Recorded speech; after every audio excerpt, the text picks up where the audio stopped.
hanya sejarah Al-Quranul Karim.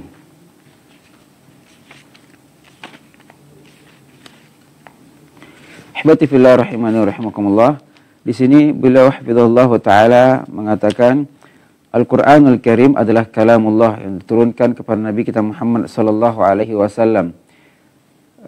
Di antara makna Al-Quran yaitu kalamullah al-munazzal ala nabihi Muhammad sallallahu alaihi wasallam,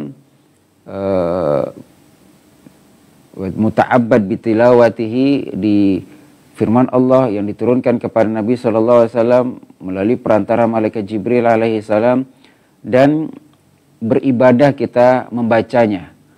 Selain kita memahaminya juga beribadah, mempelajari tafsirnya juga beribadah. Hanya sekedar membaca hurufnya saja juga dihitung ibadah. Kata Nabi sallallahu alaihi wasallam, "Man qara'a harfan min kitabillah." Barang siapa yang membaca satu huruf daripada Al-Quranul Karim, falahu hasanah, dia akan mendapatkan satu kebaikan. Wal hasanatu bi asyri amsalihha. Satu kebaikan ini dikali 10. Ya, jadi satu huruf mendapatkan satu pahala dikali 10. Artinya satu huruf mendapatkan 10 pahala. La aqulu alif lam mim harfun. Aku tidak katakan alif lam mim itu satu huruf, walakin alifun harfum, akan tapi alif satu huruf, lam harfun, wa mim harf. Dari ucapan alif lam mim ada 3 huruf. 3 huruf dikali 10 maka 30 pahala dari ucapan alif lam mim saja. Kemudian hadis Nabi yang lainnya, al-mahir bil Quran ma'as safaratil kiramil barara. Orang yang mahir, lancar membaca Al-Quran, lihai, tepat tajwid dan seterusnya, maka dia bersama malaikat yang mulia. Kan tapi walladzi yatata'ta fihi wa huwa alaihi syaqqun lahu ajran. Tapi ada orang yang lain terbata-bata dia membaca Al-Quran, sulit dia mengucapkan lafaz-lafaz Al-Quran. Apakah dia tidak dapat pahala? Tetap dapat pahala. Kata Nabi, dia mendapatkan 2 pahala. 1 pahala qiraah, 2 pahala karena dia telah berusaha, telah effort untuk berusaha membaca Al-Quran Al-Karim. Allah Subhanahu wa taala katakan, "Inna nahnu nazzalna 'alaikal Qur'ana tanzila." Dalam surah Al-Insan, sungguhnya kami telah menurunkan Al-Quran kepadamu dengan cara berangsur-angsur. Jadi sejarah penurunan Al-Quran yaitu dengan berangsur-angsur. Kemudian Al-Quran itu dituliskan dalam berbahasa Arab. Inna anzalnahu Qur'anan Arabiyyan la'allakum ta'qilun. Dalam surah Yusuf, sungguh kami telah menurunkan berupa Al-Quran dengan bahasa Arab agar kamu memahaminya. Subhanallah. Al-Quran kita bahasa Arab, hadis kita bahasa Arab, Nabi kita berbicara dengan bahasa Arab. Maka mungkin ada sebagian orang yang ingin memisahkan Arab daripada agama, sehingga mereka mengatakan, ya agama sesuai dengan tradisi, agama itu bukan hanya untuk orang Arab. Benar, agama bukan hanya untuk orang Arab, tapi Arab dan agama tidak bisa dipisahkan. Mustahil sekiranya seorang faham agama kalau dia tidak bisa bahasa Arab. Ini agak berat. Ya, kadang kita sebagian dai, kita mendengarkan khutbah, kita mendengarkan ceramah, ya, tidak tepat dalam membaca Al-Quranul Karim, tidak tepat dalam membaca hadis Nabi sallallahu alaihi wasallam. Di antara para ulama yang memotivasi mereka untuk belajar nahu. Nahu itu adalah tata cara susunan berbahasa Arab, sehingga tepat subjek, predikat, objek, susunannya tepat, harokatnya tepat. Apa motivasinya? Di antara mereka adalah karena saya tidak ingin masuk dalam ancaman hadis Nabi SAW, man kadzaba alayya muta'ammidan. Barang siapa yang berdusta atas nama Nabi sengaja, falyatabawwa maq'adahu minan nar. Ambillah posisinya di neraka Allah. Saya khawatir kalau saya salah baca hadis Nabi yang fathah kemudian saya baca doma, itu juga termasuk berdusta atas nama Nabi. Ya, padahal di sini mungkin andai kata bahasa kita mungkin itu kesalahan, tidak sengaja. Tapi itu mempengaruhi karena akan mempengaruhi makna. Seperti firman Allah Subhanahu wa taala, "Wa kallamallahu Musa." Allah di sini mengajak Musa berbicara, Allah sebagai subjek, Musa sebagai objek. Tapi kalau andai kata kita ganti harokat wa kallamallaha Musa, subhanallah, ini fatal sekali. Allah menjadi objek, Nabi Musa menjadi subjek.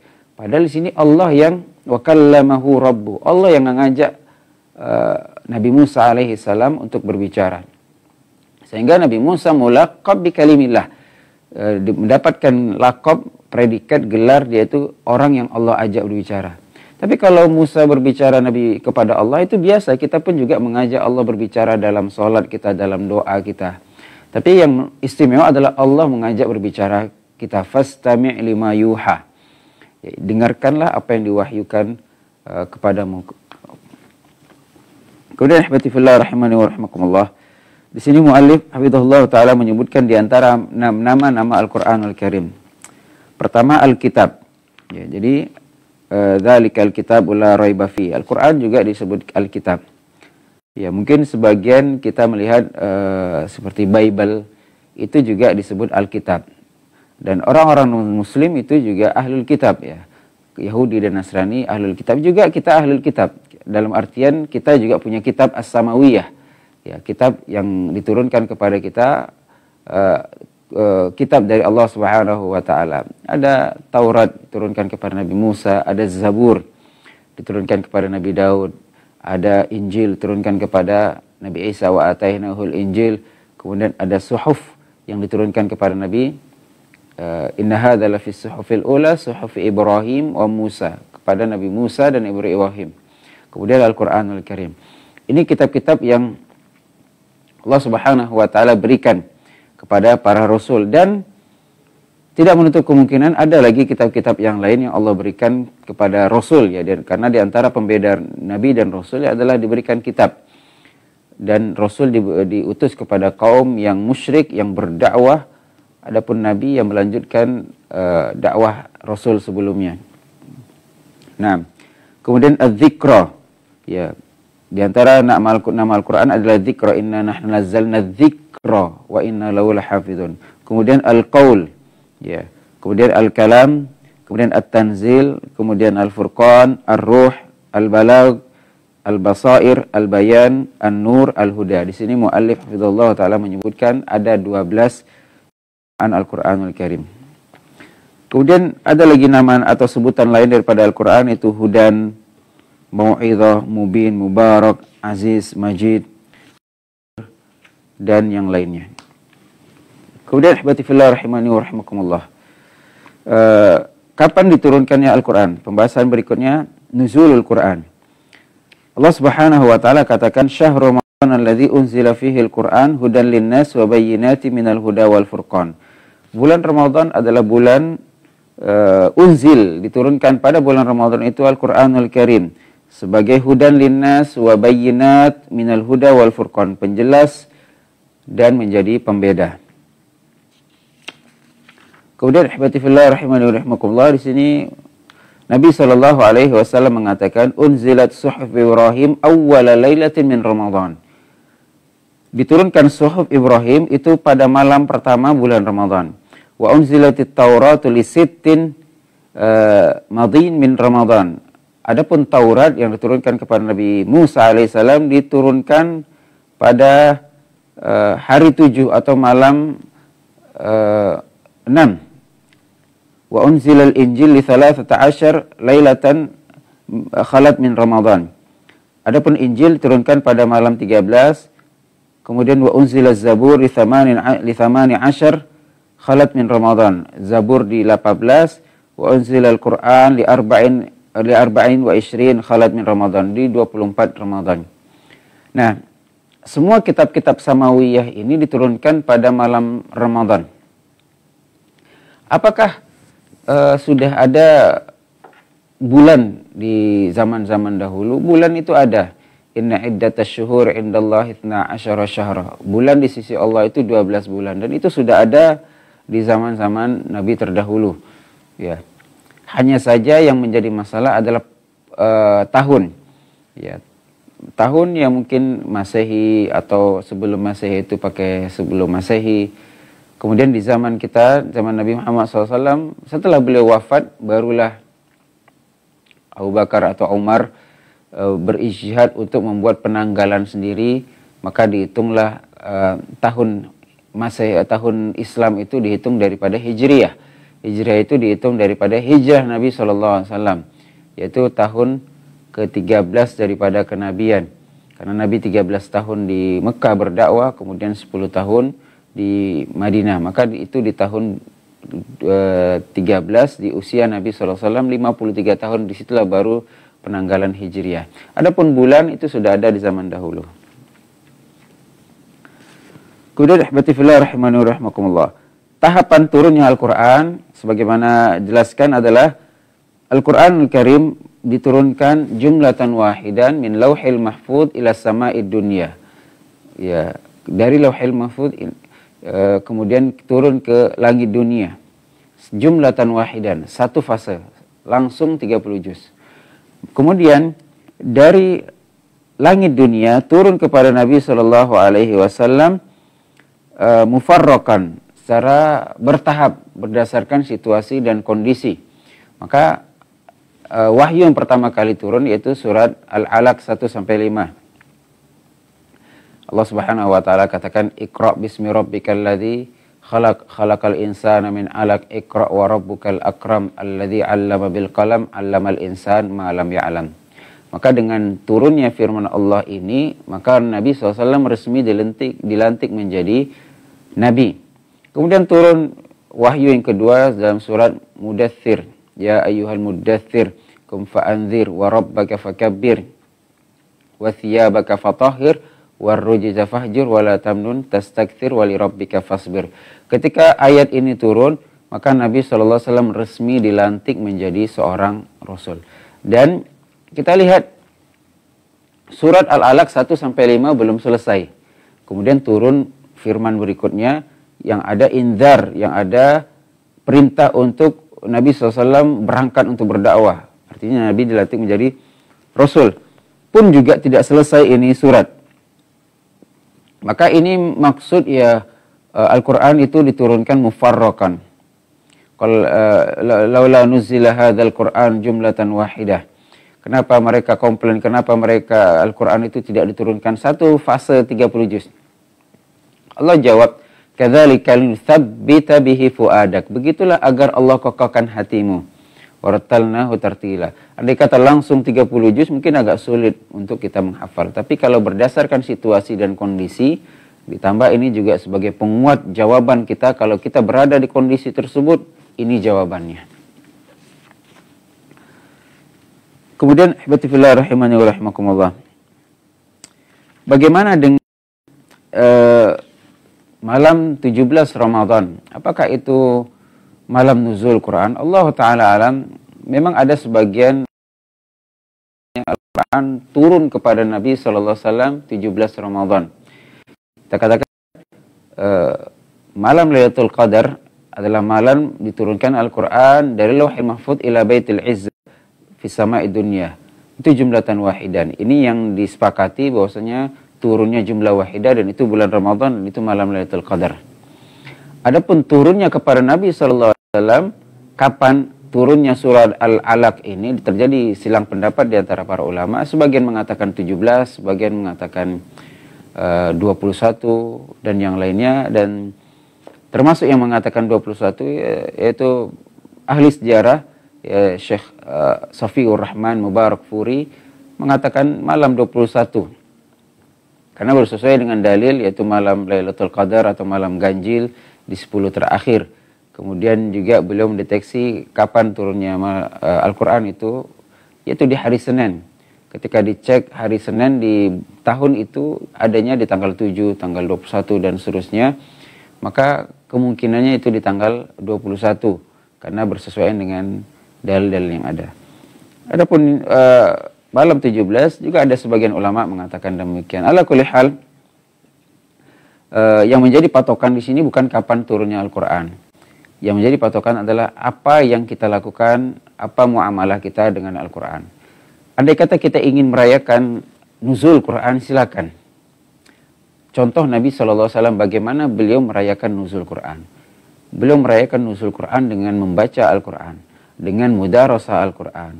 Maka malaikat Jibril turun kepada Nabi SAW, fayudarisul Quran, mengajarkan Al-Quranul Karim. Anda yang ingin merayakan nuzul Quran, baca Al-Quran, pahami maknanya, khatamkan. Bagaimana cara merayakan nuzul Quran? Salat bersama imam yang bacaannya panjang. Ya, Ibunda kita Aisyah radhiyallahu taala menjelaskan bagaimana bacaan salat malam Nabi SAW. Fala tas'al, jangan kalian tanya antulihin, panjangnya, wa husnihin, indahnya bacaan Nabi.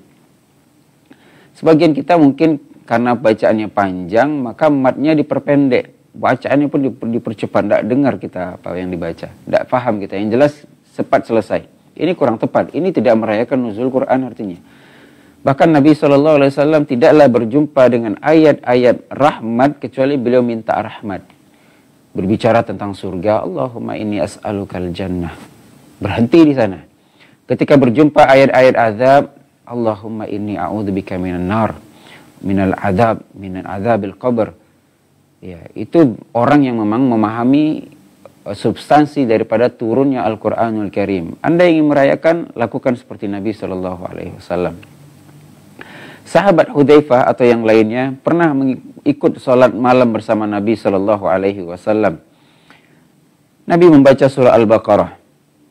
Dia menyangka Nabi akan ruku nanti ketika 100 ayat pertama. Ternyata harapan itu tidak sesuai dengan kenyataan. Nabi lanjutkan ke 100 berikutnya. Dia berekspektasi mungkin di 100 kedua. Ternyata pun tidak. Oh, mungkin di Al-Baqarah selesai. Ternyata Nabi SAW melanjutkan ke surat berikutnya, surah Ali Imran. Mungkin selesai surah Ali Imran, Nabi ruku pun tidak. Mungkin Nabi lanjut ternyata baca surah An-Nisa. Barulah Nabi SAW ruku.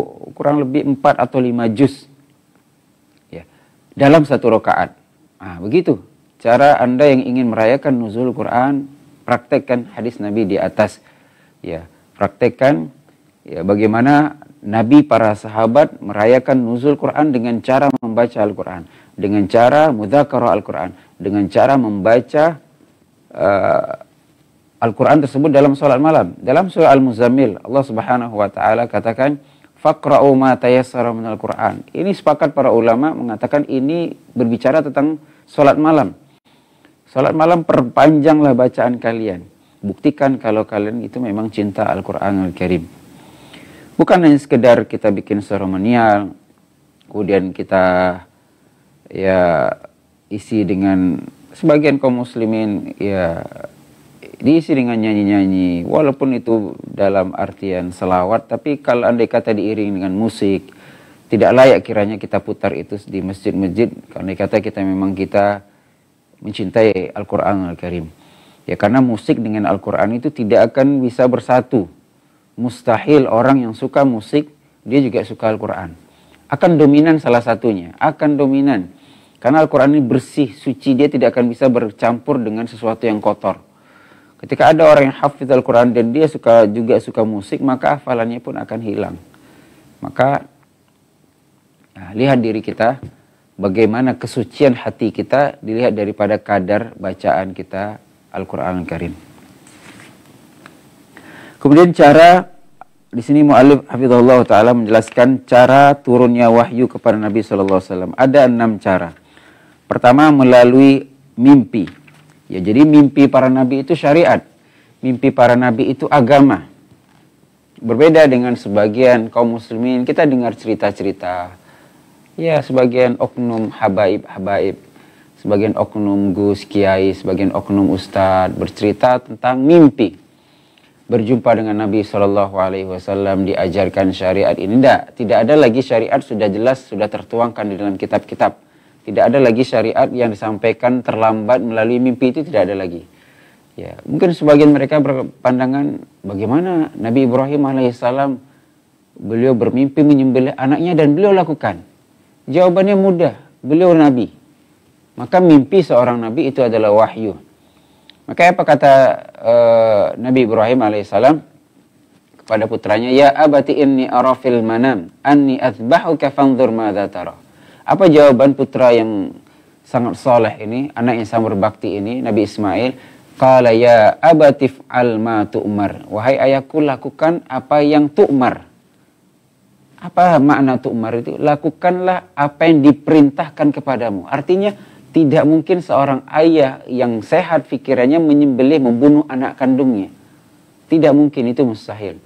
Tapi seorang anak yang bertauhid, didikan orang tua yang baik, Dia paham bahwa ayahnya ini bukan orang sembarangan. Ayahnya ini seorang nabi. Pasti aktivitas ayahnya ini dibimbing langsung oleh Allah Subhanahu wa taala. Maka tak heran anak yang berbakti ini mengatakan, ya abatif alma tu'mar. Wahai ayahku, silakan lakukan apa yang diperintahkan Allah kepadamu.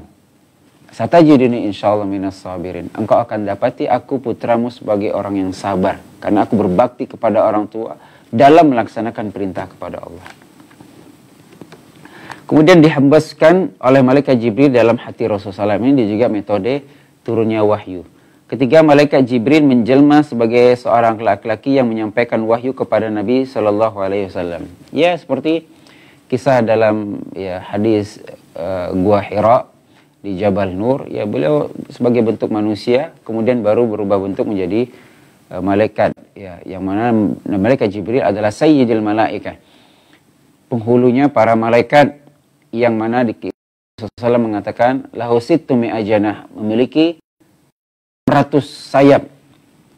Jadi Allah Ta'ala alam bidadari itu tidak bersayap, yang bersayap itu malaikat. Kata Allah Subhanahu wa Ta'ala, uli ajnihatin. Allah lah yang menjadikan Rasul itu ajnihah, punya sayap, mathna wa thulatha wa ruba. Ada yang 2, ada yang 3, ada yang 4. Kemudian yazidu fil khalqi ma yasha. Allah tambah sebagian malaikat tersebut lebih daripada 4. Nah, di sini malaikat Jibril menjelma sebagai seorang laki-laki. Sebagaimana hadis yang masyhur ya dalam kitab Arba'in Nawawi, hadis yang kedua, hadis Jibril ya. Hadis Jibril dari Umar bin Khattab menjelaskan bahwasanya datang seorang pria, ja'a rajulun ila Nabi sallallahu alaihi wasallam syadid bayadi thiyab syadid sawadi sya'ar la yura alaihi atharu safar wa la ya'rifuhu minna ahad fa asnada rukbatai ila rukbatai wa wada'a kaffai ala fakhidai fa qala ya Muhammad akhbirni anil Islam, akhbirni anil iman, akhbirni anil ihsan. Ini sesosok seorang pria berbaju putih, berambut hitam, mengkilat, baju putih bersih. Tidak jelaskan, tidak ada seorang pun yang kenal. Maka ini malaikat Jibril berubah bentuk menjadi manusia, dan itu kemampuan yang Allah berikan kepada para nabi. Begitu pula malaikat-malaikat yang datang kepada Nabi Ibrahim, tamunya Nabi Ibrahim, yang datang kepada Nabi Lut, yang datang kepada Nabi Daud, dan seterusnya, itu mereka diberikan kemampuan. Dan andai kata malaikat Jibril datang kepada Nabi SAW, beliau menyerupai sahabat yang mulia Dihya Al-Kalbi, yang memang memiliki sosok yang sangat tampan. Kemudian malaikat Jibril menyampaikan wahyu dalam bentuk aslinya. Ya. Di momen yang lain malaikat Jibril menyampaikan wahyu dalam bentuk aslinya, yang mana beliau memiliki 600 sayap. Kemudian malaikat Jibril alaihissalam menyampaikan wahyu dalam bentuk seperti gemericing lonceng. Ya, ini yang paling berat, sampai-sampai Nabi SAW berkeringat karena memang berupa lonceng yang sangat memekakkan. Ini diantara fase yang sangat berat ya. Bahkan pernah Nabi SAW di tengah malam atau pagi yang sangat dingin, Nabi SAW berkeringat keras, berkeringat bercucuran, deras sekali. Ya, ternyata ketika itu wahyu sedang turun. Bahkan ketika itu paha Nabi SAW menimpa salah seorang paha sahabat lain. Sontak seketika paha sahabat itu kesakitan karena merasa berat.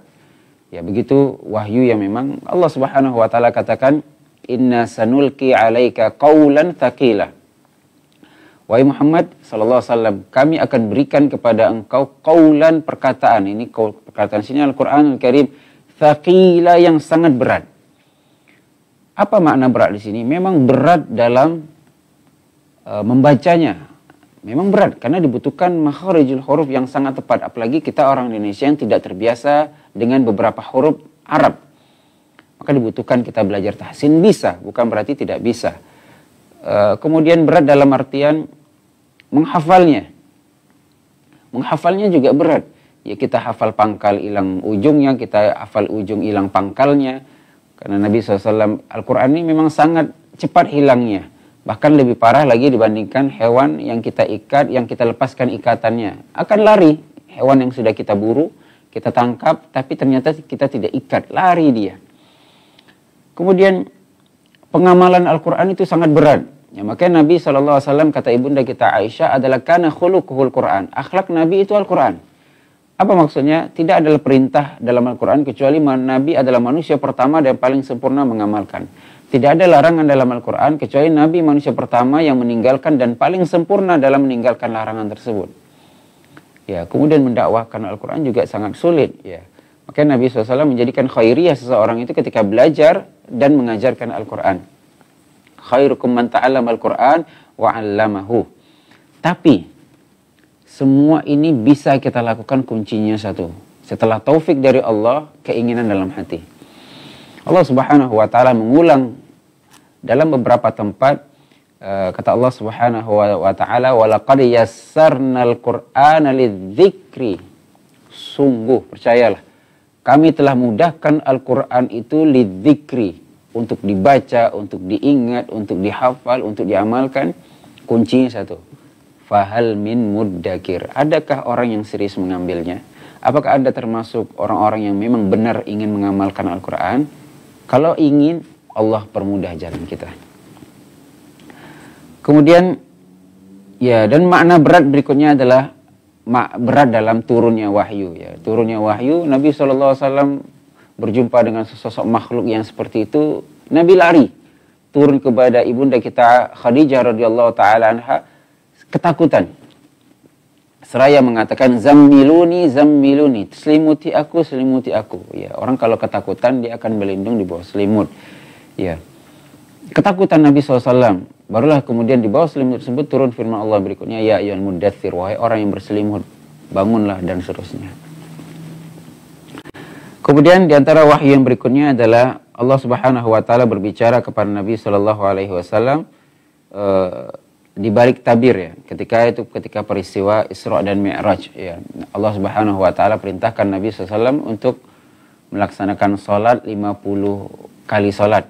50 kemudian dapatkan dispensasi menjadi 5 waktu sholat.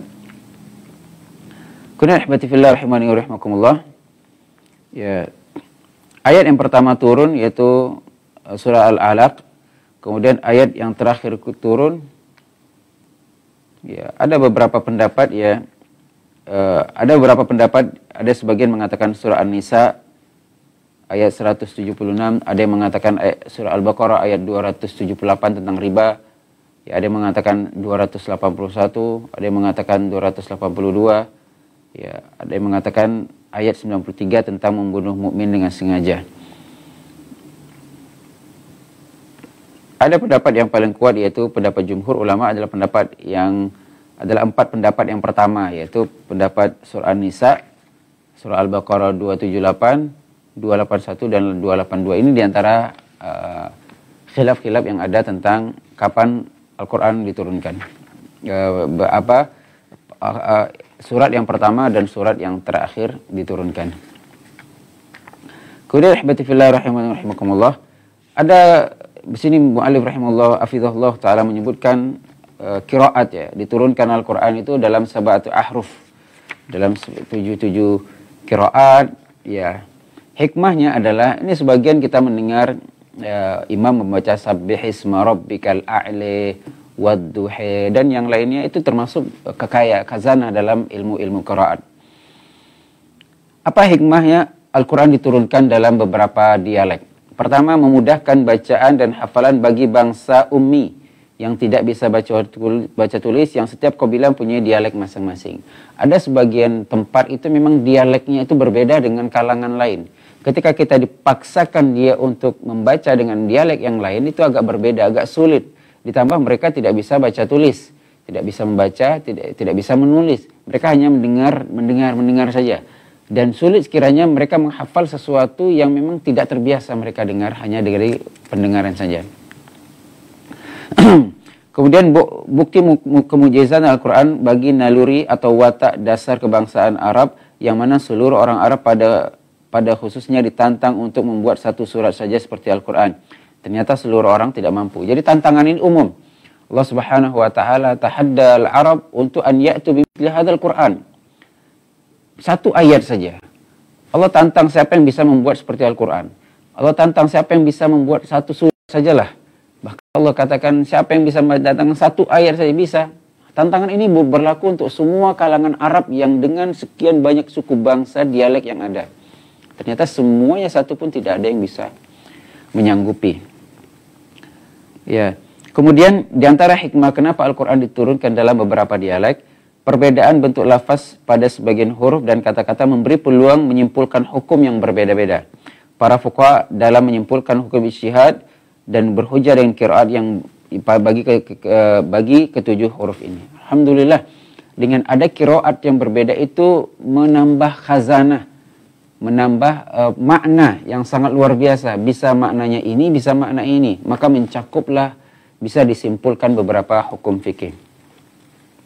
Di antara imam-imam qiraat yang 10 adalah Imam Nafi', ya, rawi satunya Qalun dan Warash, Imam Ibnu Katsir, rawinya Bazzi dan Kunbul, Abu Amr Ad-Duri dan Susi, Ibnu Amir, Hisham dan Ibnu Zakwan, Asim, Syu'bah dan Hafs. Nah, kita itu dari Hafs an Asim, Hamzah, Khalaf dan Khalad, Al-Kisai, Abu Harith Ad-Duri, Abu Ja'far, Ibnu Wardan dan Ibnu Jamaz, Ya'qub, Ruwais dan Ruh, Khalaf, rawinya Ishaq dan Idris. Ini diantara 10 ulama qiraat yang tersebar di mana-mana dan semuanya boleh kita baca di dalam Al-Quran Al-Karim. Ini juga bisa kita baca dalam kitab Mabahith fi Ulumul Quran karya Syekh Mannan Qattan. Kemudian rahmatifillah rahimani wa rahimakumullah. Berapa jumlah ayat yang ada dalam Al-Quran Al-Karim? Khilaf para ulama. Sebagian mengatakan 6.000 ayat, ada yang mengatakan 6.204, ada yang mengatakan 6.014, ada yang mengatakan 6.219.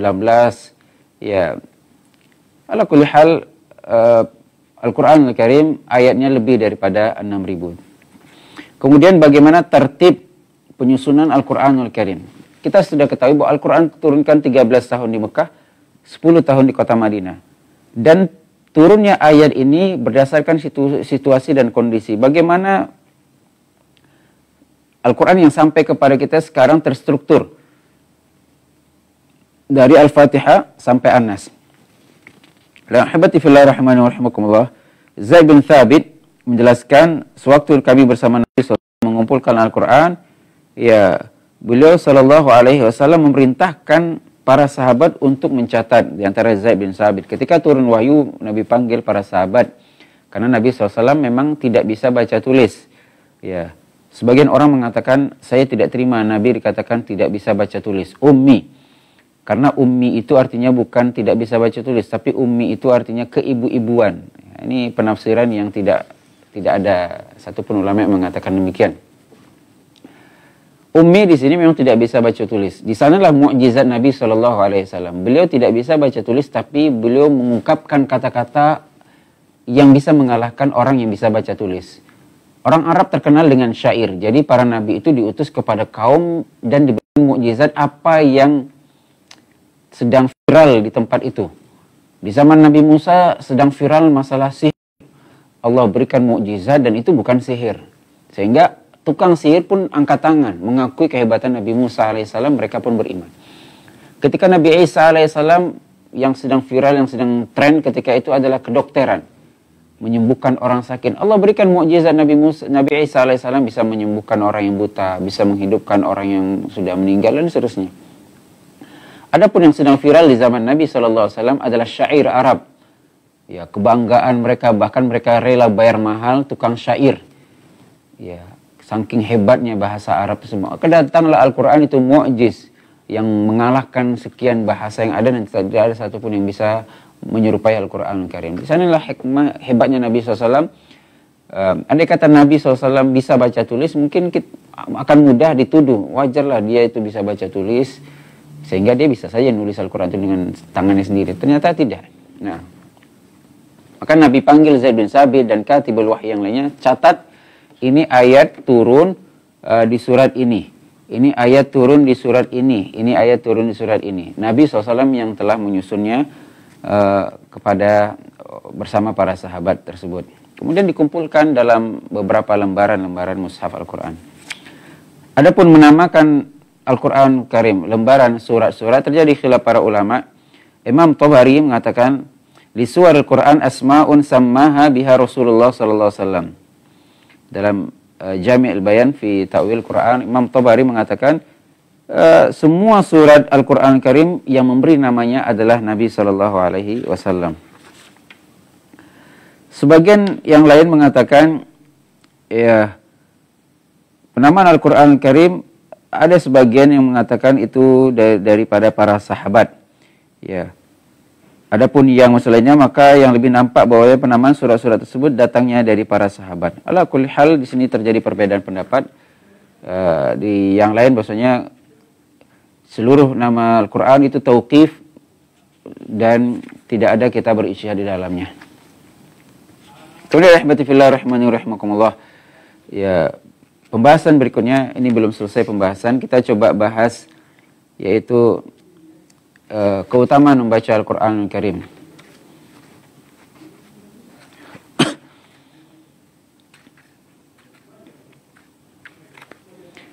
Keutamaan membaca Al-Quran Karim yaitu pertama mendapatkan kecintaan Allah dan Rasul-Nya.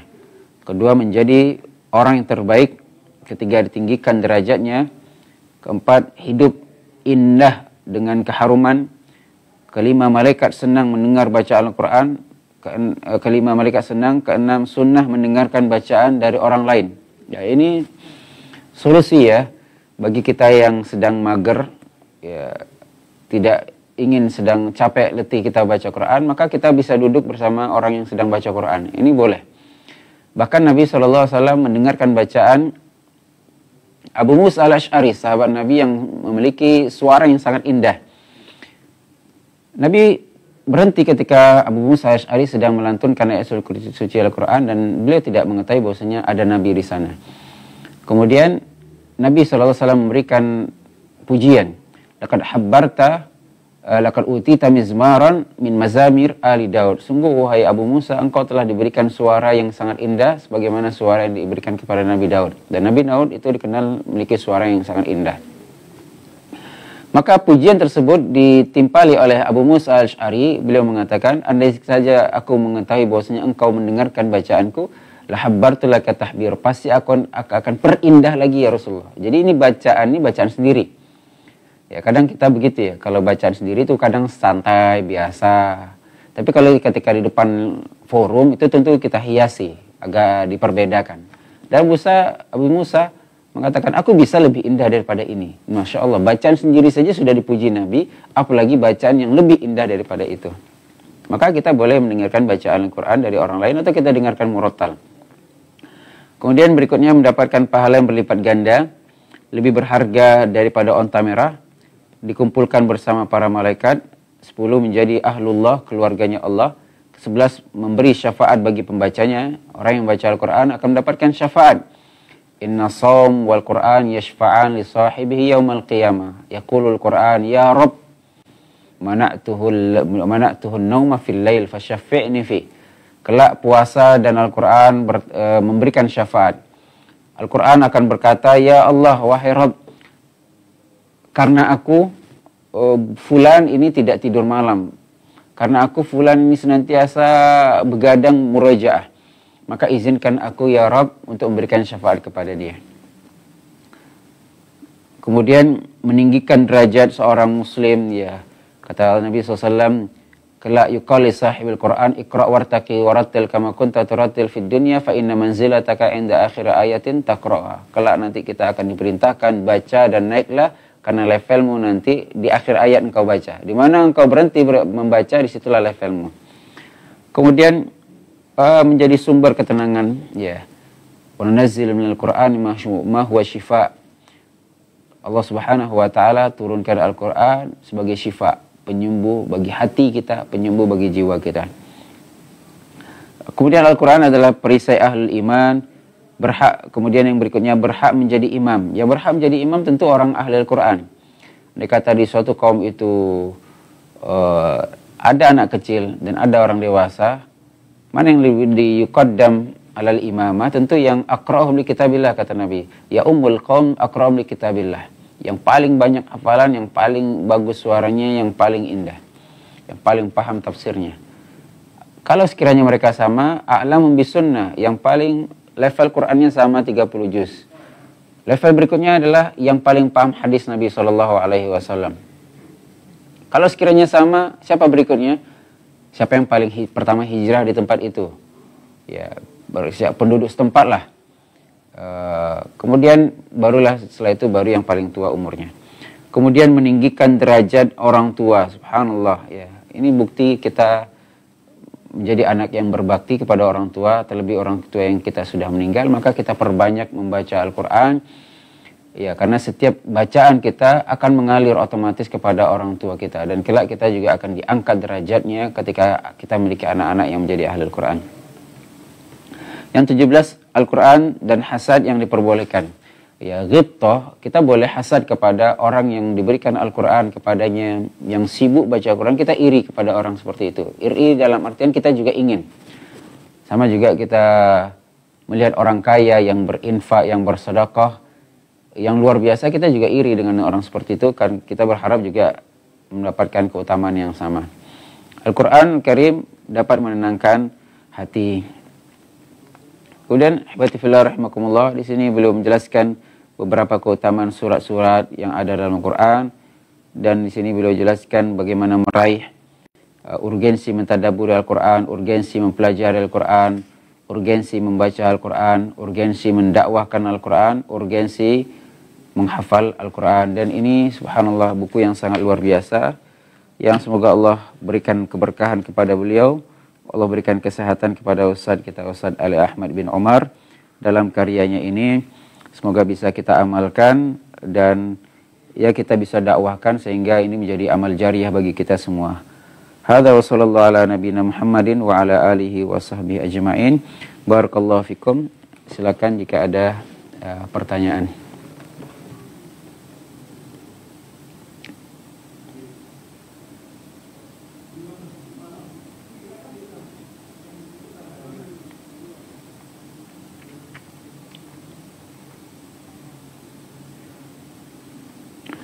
Assalamualaikum Ustaz, saya mau tanya, saudara saya rumahnya bagus karena dibuatkan oleh anaknya dan sudah haji juga karena dibantu keluarga lain.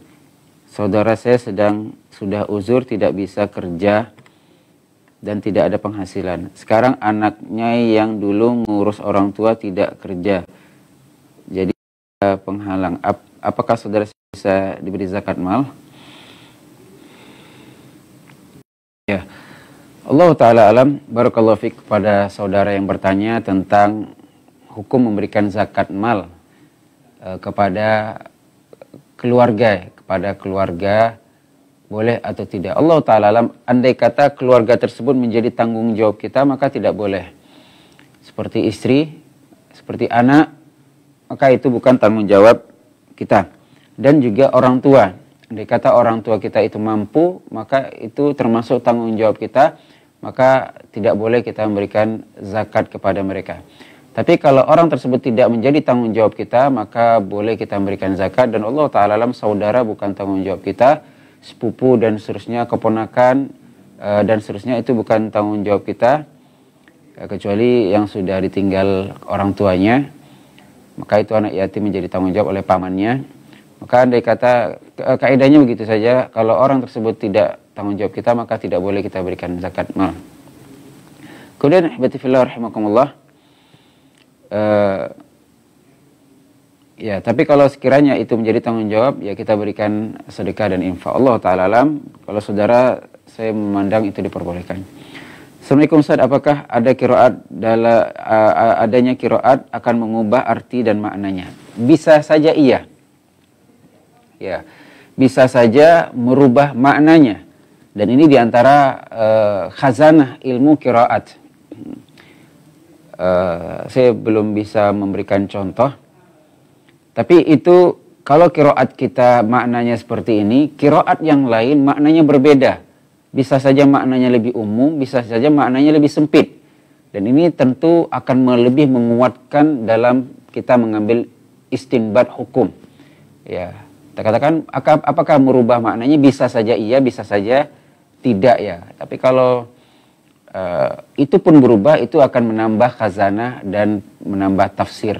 Bahkan qiraah syadzah, empat qiraah syadzah itu juga boleh istishhad dengannya, kita mengambil dalil istidlal, tapi tidak bisa kita pakai dalam salat. Allahu taala a'lam. Assalamualaikum Ustaz, izin bertanya, apakah kita diharuskan berwudu dulu ketika membaca Al-Quran, dan bagaimana aplikasi Al-Quran yang ketika terbawa ke WC? Allah Subhanahu wa taala mengatakan la yamassuhu illal mutahharun. Tidak ada yang menyentuh Al-Quran ini kecuali yang suci. Orang-orang yang suci. Khilaf para ulama makna mutahharun di sini apakah malaikat? Artinya Al-Quran itu tidak ada yang menyentuhnya kecuali malaikat. Jin, syaitan tidak ada menyentuhnya. Apakah maknanya di situ adalah orang-orang yang suci dari hadas besar dan hadas kecil? Sehingga terjadi perbedaan pendapat ulama. Yang mengatakan makna mutahharun sini malaikat, maka boleh kita menyentuh mushaf Al-Quran meskipun tidak dalam kondisi berwudu. Karena makna mutahharun sini adalah malaikat. Yang mengatakan mutahharun di sini adalah manusia yang suci, artinya tidak boleh kita menyentuh Al-Quran dalam kondisi junub, hadas besar, dalam kondisi haid, dalam kondisi nifas, dalam kondisi tidak berwudu. Ya, maka Allah Ta'ala alam, ini khilaf yang ada. Bagaimana solusi kalau sekiranya kita tidak berwudu, apakah boleh? Ya, kalau kita mengambil pendapat kedua, ya bisa kita menyentuh tapi tidak langsung dengan alas atau dengan kain dan seterusnya. Bagaimana dengan menyentuh Al-Quranul Karim? Apakah Al-Quran menyentuh handphone yang ada Al-Quranul Karim? Apakah menyentuh handphone sama hukumnya dengan menyentuh Al-Quran? Tentu berbeda. Ya, tentu berbeda. Tapi sebagian ulama mengatakan demikian.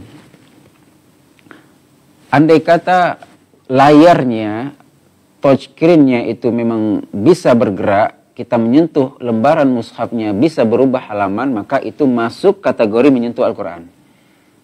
Dan semua handphone, iPad kita, tablet kita pasti layar sentuh. Bahkan sebagian laptop juga layar sentuh. Maka ketika kita membuka Al-Quran dan dengan aplikasi Al-Quran yang ada di handphone dan bisa disentuh, maka itu masuk kategori menyentuh Al-Quran. Itu sebagian ulama berpendapat demikian. Ya, walaupun dia handphone, tapi ketika kita beginikan dia berubah halamannya, itu masuk kategori touch, menyentuh. Yang itu berlaku hukum menyentuh Al-Quran Al-Karim harus berwudu. Tapi kalau sekiranya layarnya itu tidak bisa disentuh seperti TV atau laptop yang tidak touchscreen, maka tidak berlaku hukum menyentuh Al-Quran. Ini pendapat. Nah, bagaimana dengan ya membawa aplikasi Al-Quran ke WC? Boleh saja, tapi dengan syarat kita tutup. Ya, kita tutup, kita gelapkan, kita kunci, kemudian kita bawa. Jadi jangan kita buka layarnya. Ketika dibuka, layar yang muncul itu Al-Quran Al-Karim, ini tidak boleh. Karena itu Al-Quran dan zikir-zikir nama Nabi itu tidak layak kita bawa ke tempat-tempat yang seperti itu.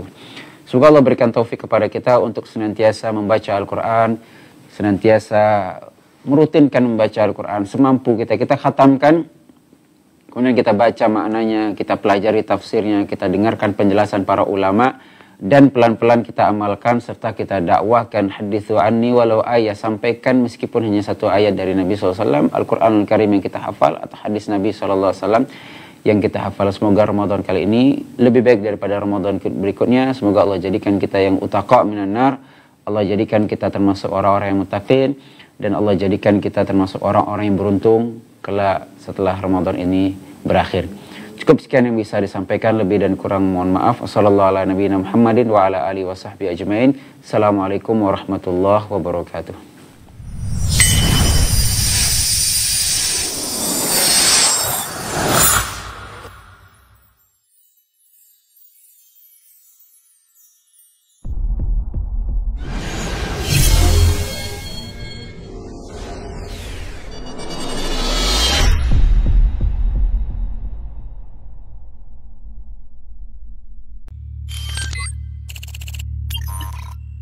You